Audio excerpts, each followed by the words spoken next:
Today on the Blazers Are Cool show, Brad and I are going to finally talk about Scoot Henderson and Shaedon Sharpe, the Blazers' two young guns that everyone is just praying have their breakout years this year. We'll talk about each of their best case scenarios, worst case scenarios, and what we think is going to happen with the two of them, including getting into why we're cautiously optimistic about Shaedon, but we're really not that worried about Scoot, even with his hamstring injury. So hit a like for us if you can. It helps us grow a ton. Hit a subscribe if you like the channel, if you like the video. We're inching towards 1,000 subscribers. You guys have been awesome so far. It would be amazing to get that before the season starts. And let's talk about Scoot Henderson and Shaedon Sharpe.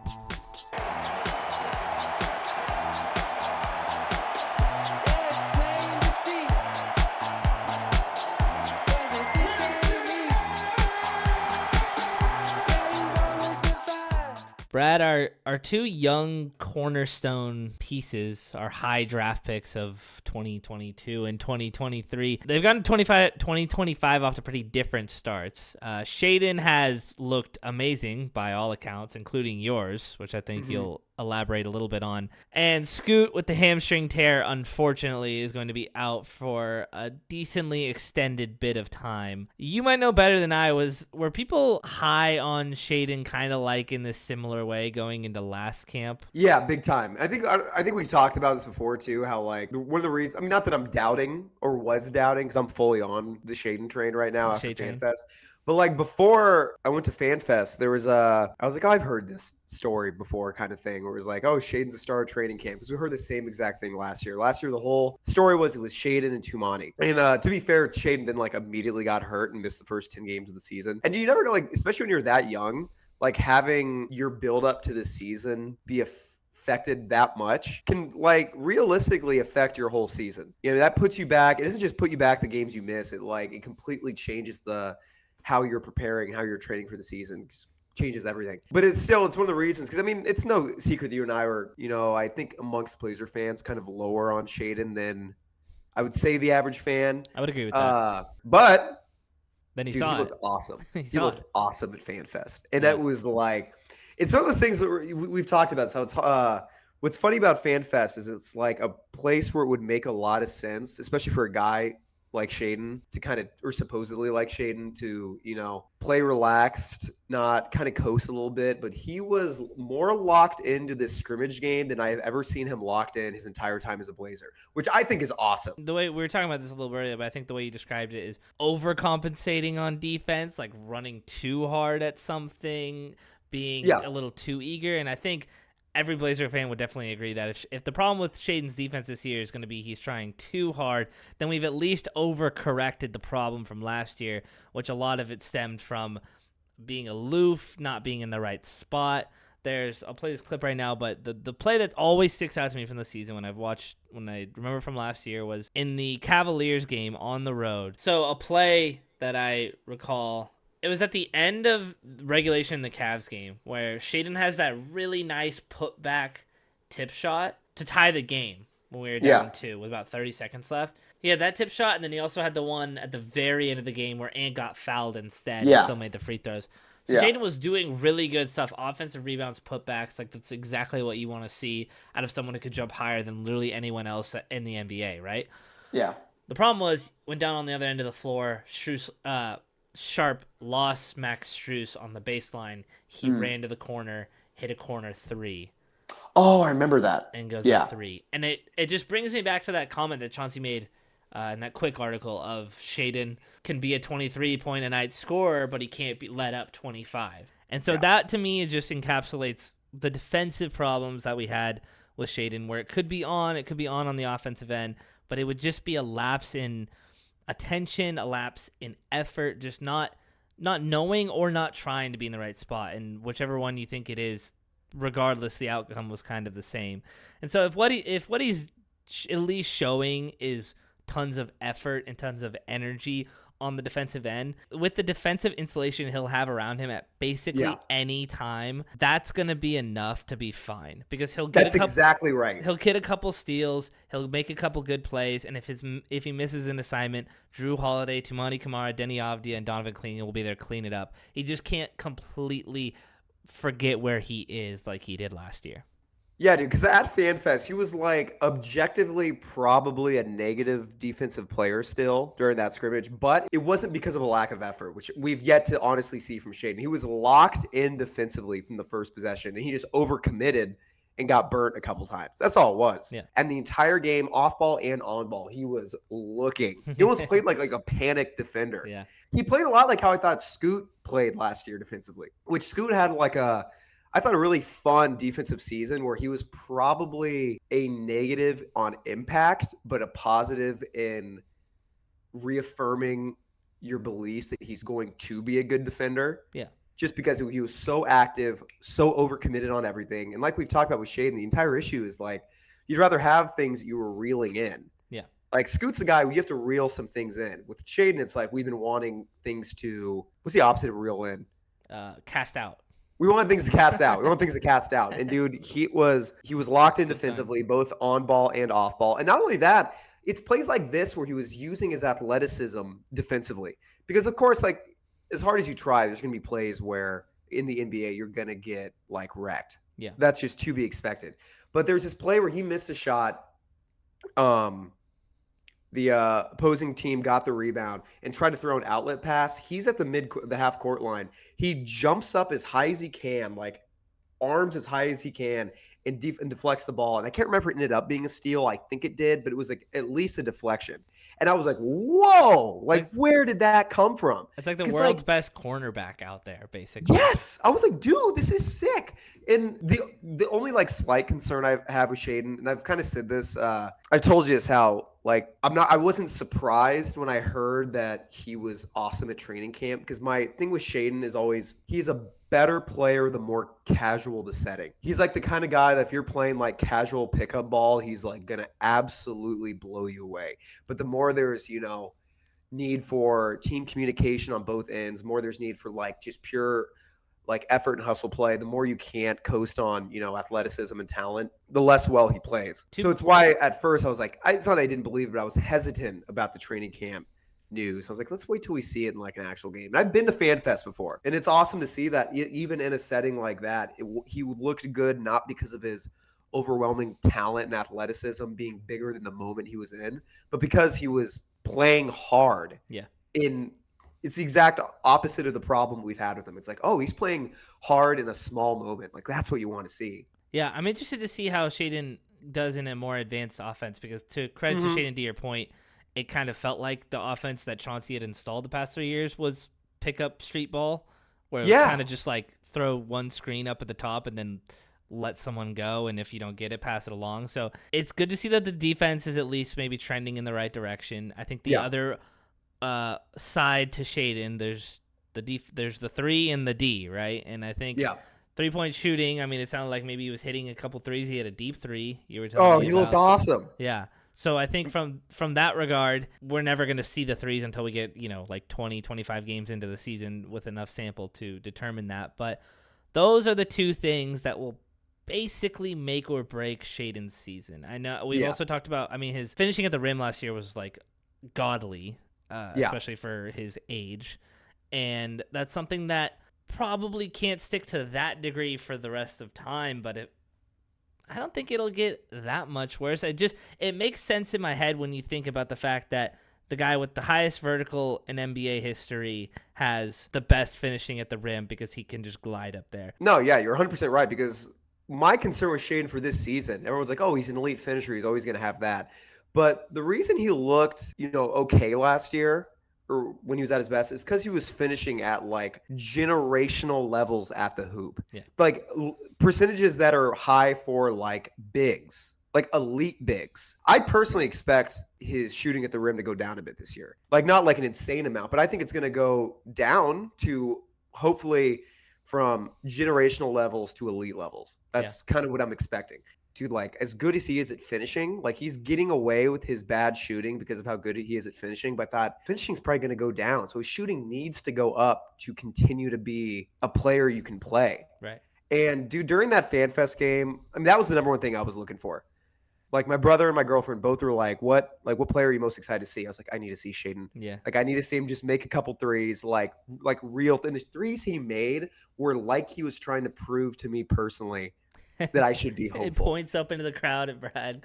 Yeah, dude, because I love what you said, because it's just about how Shaedon's probably going to benefit from this offense. I think you're 1,000% right about that, because when you said that, I was like, wait a second, I don't think Shaedon made a single shot at FanFest that wasn't taken within 5 seconds of having the ball. Oh, that's awesome. That is awesome to hear. Yeah. Because, and that was like, that's why I love that you said that, because I was like, oh, wait a second. That's exactly what happened. Where he got the ball, there's a quick ball screen, there was ball movement, and he was able to make a move while the defense was a little bit off balance, which has never been the case this year. It's one of the things that's made his finishing so impressive. So I think that's going to benefit Shaedon so much, because we saw him play amazing at FanFest when he was able to actually make some moves without just, getting the ball for 15 seconds and being expected to create everything on his own. Yeah. So let's say that the new offense unlocks Shaedon.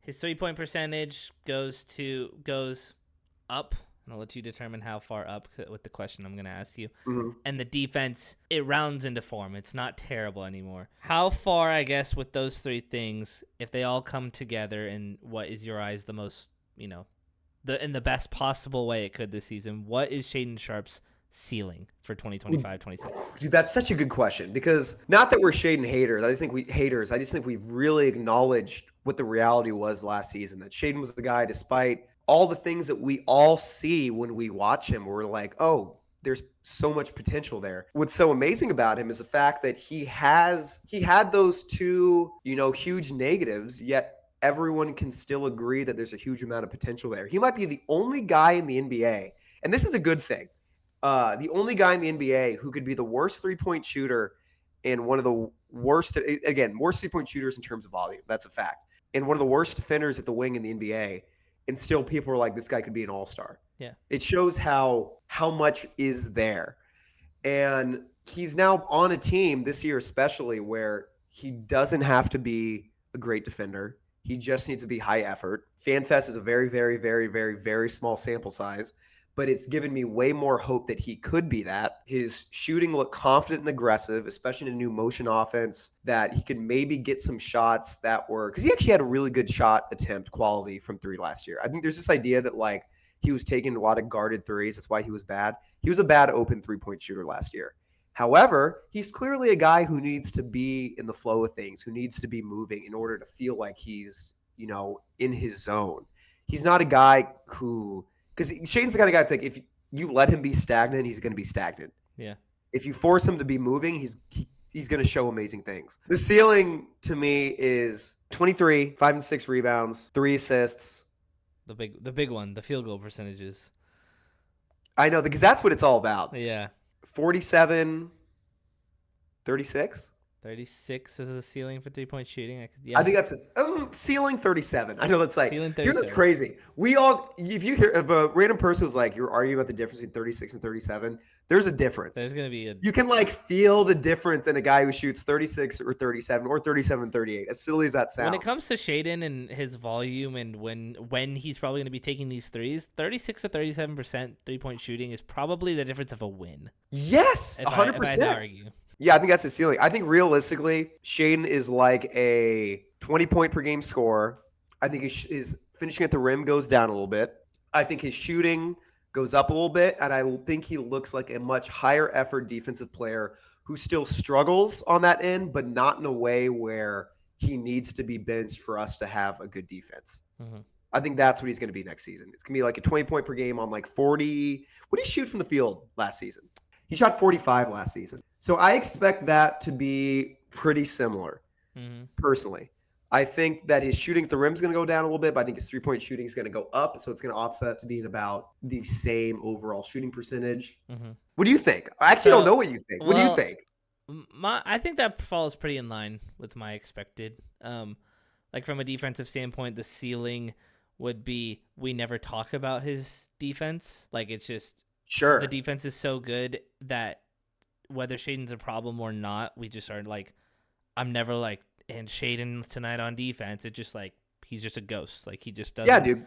Because last season was like when he was checked in, it's like, oh, this is gonna be bad. Yeah, it was that bad. Yeah. So that and then like you said, I think there's gonna be times where we can tell that maybe he's getting burnt, but it's from flying around. It's looking like Scoot. I like how you put that. That will lead me to the I think the floor of what Shaedon will be this year, which is we start the season poor. He's getting guarded really hard. He's having to try really hard on offense, and that leads to him being more tired on the defensive end, him giving up energy on that side of the ball because he is so focused on the other side. And meanwhile, on the other side, he's got the best defender on him every single night. The three-point shooting just doesn't get much better, if at all better. Like, it's just a thing that he just can't hit threes. And all of that, I think, drags his scoring average down just a little bit. I think that's probably the worst case it could go. I don't think there's any way he falls below like a 15-point per game threshold. But if there's a world where Scoot comes in off his injury, he's flying, Shaedon has to come off actually, that's probably where that's actually probably how it could get below 15, is if he has to come off the bench. For the worst case scenario, it's sub 15 point per game guy coming off the bench. Defense doesn't look good. 3-point shooting, I mean, it can't get worse than 31%, I think, but doesn't get better. And while I really don't believe that all four of those things are going to happen, I can see the world where it does. Like, I see a path to that pretty, like, apparently. And I think it starts with us having a bad start to the season and things unraveling. I think if we are playing well, it will be because Shaedon's playing well. I don't really see a ton of ways that Shaedon can play poorly and we have like this awesome start to the season. We don't really care about that. More than anyone, I think I'm confident to say a jump in skill level, a breakout season would benefit us the most. I think the other guy who really could affect that, and because of a lot of intangibles that he has, and because his 3-point shooting was really ticking up last year, and his defense, has already hit through that stage of effort and aggression, and maybe was actually going to round into being really solid and being a great defender, was Scoot, who, like we said at the beginning, and like you all know, unfortunately, tore his hamstring a little bit in a workout. He was diving for a loose ball, and if that doesn't really go to show just how great Scoot is and how much he cares, he was diving for a loose ball in the Blazers training facility and tore his hamstring. Is that like the toughest way to get that injury? Yeah. When I heard that, I was like, I got so like amped up. I was like, that's my dog. Yeah. That's my guy. I loved it. So a lot of those things you're talking about with Shaedon, Scoot has already learned and already figured out, like, just go out there and attack and you will get opportunities. That's what he got a lot of the time. The things, what Shaedon was elite at, finishing at the rim, was basically what has been holding Scoot back this entire time. So maybe if we could just morph the two of them into one player, we'd have like an all-NBA first teamer. People harp, NBA casuals will call it, harp on Scoot for being this terrible 3-point shooter when they talk about the Blazers. And meanwhile, he's 5 percentage points better than Shaedon. Yeah. And like you look at it and you would think there's no way. You would for sure, if it was a blind A/B test, you'd say Shaedon has the 36%, Scoot with the 31. Yet here we are, and Scoot really seemed to figure out some things from 3-point shooting. It was a really hot January that lifted up a lot of it, and it kind of came back down to earth for the rest of the season. But what we saw in that month of January, not just from a 3-point shooting perspective, but kind of everything, and even into February too. I was just looking at that Knicks game, that fourth quarter he had, where he had 18 in the fourth and basically single-handedly carried us down the stretch. I got free tickets to that game from the guy who works with the ticketing department. Marcel called me and my girlfriend, gave us free tickets to that game, and we were in the club level center. And that was one of the best games of the season. Wow. Also heartbreaking. Yeah. Shout out to Marcel. If he watches this, we love you. Yeah. Tough loss, but it was one of those games where it felt like something new had happened, and that new thing that had emerged on that night was Scoot coming in the clutch, and it was in these very unorthodox ways he was getting these buckets. I mean, he banked in a 3. He was he did the one where he ran a circle around Mitchell Robinson and then laid the Steve Nash move. Yeah. So it's it was unconventional, but it was. But nonetheless, it was a game-saving performance that I think in my head I had been is Scoot ever going to be capable of taking over a game? Is Scoot ever going to be capable of dominating down the stretch in terms of scoring? Because it felt like to me what Scoot's impact, and let me know if you agree with this, but what Scoot's positive impact had been so far in his career is stuff that goes unspoken of.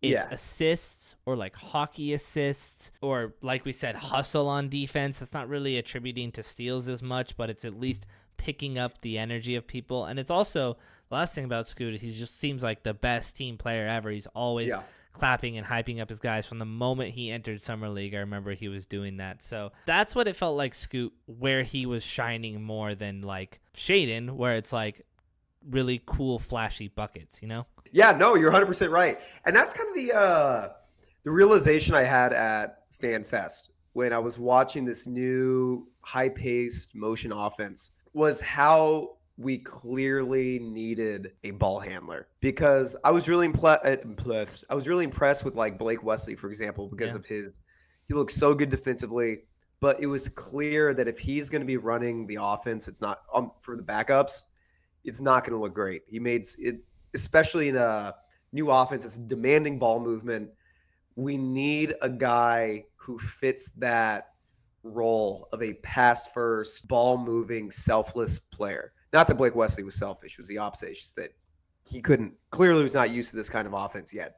And you were watching it and you were like, it made me actually like the Ant for Drew trade more. The reason for that is I thought, it's weird. We just traded a guy who was supposedly taking minutes from Scoot, which we were never super into that argument. But if the reasoning is we're trying to clear up more minutes for Scoot, that it didn't feel like it made sense for a guy who's 35, who's making $40 million a year. So it's like we got an older guy we're playing more money to, who isn't going to open up any minutes for other guys. But dude, I think what that did is, even if he doesn't get any more minutes from that trade and the way we're now planning to run the offense, it feels like Scoot is more needed than ever. And I think that's what's going to be really important this season, is that even if he isn't going to be starting, which I think we can agree he probably won't this year. Yeah, I mean, definitely after he's coming back from the hamstring, and I think it'll depend a lot on how we look before he comes back. Like maybe if Drew falls off a cliff, obviously he'll get starting. But yes, I think it's a safe assumption to say that he won't start when he comes right back, to kind of at least under the veil of easing him back in. 100%. Because last year, the offense was so stagnant. That was kind of like a double-edged sword, or I don't know what the term I want to use for that is, where it's like you would think, it's where it gets weird when you're in basketball, where it's like you would think like, oh, we need a guy like Scoot Henderson in this stagnant offense to pick things up. But it's kind of the other way, where it's like, well, that's not really the offense we're running, so Scoot doesn't feel as needed, because this is not an offense that's being ran on ball movement or pace. So you would think, oh, we need Scoot for that to do that, but that's guys come in and they run the offense that they're supposed to. Now it feels the opposite, where it's like we don't have the players without Scoot yet to run this type of offense. So it feels like it's just opening up this humongous role and responsibility for Scoot once he comes back. Now it's like we're running an offense that needs a pass-first player, needs a facilitator, needs a guy who pushes the offense. And there was just a giant Scoot-sized hole at FanFest because of that, which I never had that feeling before, where I've watched the team the last 2 seasons and thought, oh, we need Scoot here. I thought, oh my God, Scoot is going to be perfect for this. I'm expecting him to play the same amount of minutes as last year, but I think his role is going to be so much more important. For all the things that Scoot clearly still needs to work on, finishing at the rim, still being a consistent shooter, not overcommitting defensively, despite us loving his effort. We're better when he was in the game. Significantly on offense. Significantly on offense. Still worse on defense, but again, that doesn't concern us, because we love a second-year guy who's a bad defender because he's trying too hard. Starting the season hurt just sucks for anyone, especially a third-year player. And again, like you mentioned at the beginning, look no further than Shaedon Sharpe and how his season went, and how it kind of started like with a bunch of hype and then kind of never really got off to the greatest foot until maybe after the All-Star break, right? I don't think Scoot's going to have as much of a problem with that as maybe Shaedon did. And again, I think his effort is so high that it's like when he comes back, and when he comes back fully ready, fully healthy, he'll hit the ground running a bit harder. So I agreed. I think what I'm most worried about, honestly, is that we're in a spot as a team where we really needed him, And then when he comes back, maybe the vibes are kind of already off. And like, I don't know, Jeremy's already quit on the team or something. Or like Drew gets hurt. And then he comes back and we're not in a good situation for him. So I think that's my biggest concern on that front. I don't worry too much about Scoot himself when he comes back. I think all this training he's done, he'll watch a lot of film and he'll hit the ground running. I think the best case for him is that he entrenches himself in the starting lineup, and that's either because Drew doesn't look as good and he maybe takes a back seat. That's maybe because Shaedon doesn't look as good. He takes a back seat. But I think the best case is that he takes it. You know what I mean? You and I have talked so much about Shaedon and Scoot needing to take this coveted starting job that everyone is so like up in arms about. Like he better Klingon start. did in 60 games. Exactly. Like we're the first people to talk about they need to do it.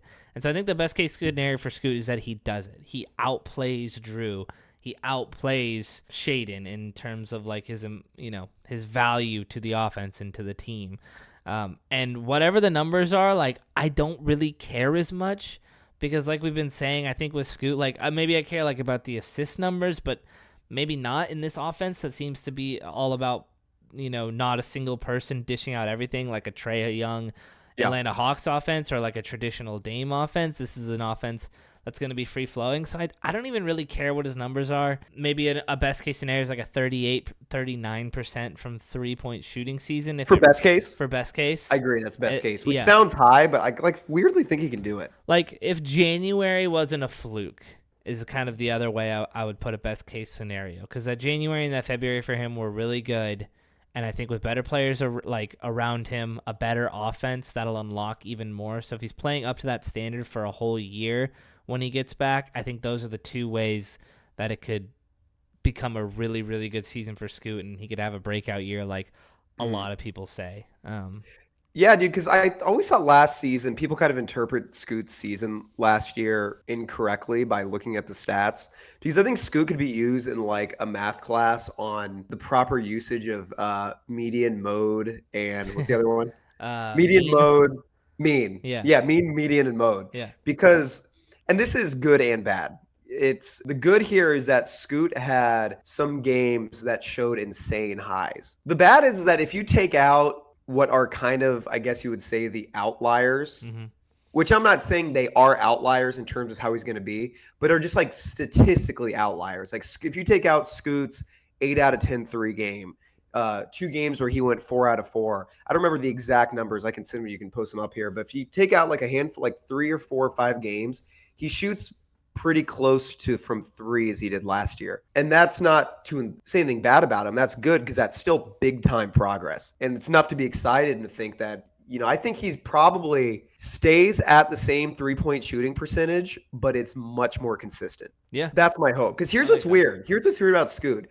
He could drop a percentage to like 35 and still overall be a better 3-point shooter than he was last year. You want to see those highs and lows get closer together. Sure. So that's what I hope to see from what I think I will see from Scoot realistically next year. Yeah. I think we're going to see a guy whose overcommitment on defense turns into be more of an actual like Eric Bledsoe type, big, strong linebacker type point guard defensive stud. Like that's what I'm hoping to see from Scoot next year. Shades of Drew Holiday. Yeah, Holiday's a great comparison. I always like the Bledsoe one just because they're built so similarly. They're both the same. So that's my expectation. And he looks much more important and rises to that occasion and becomes a much needed ball handler.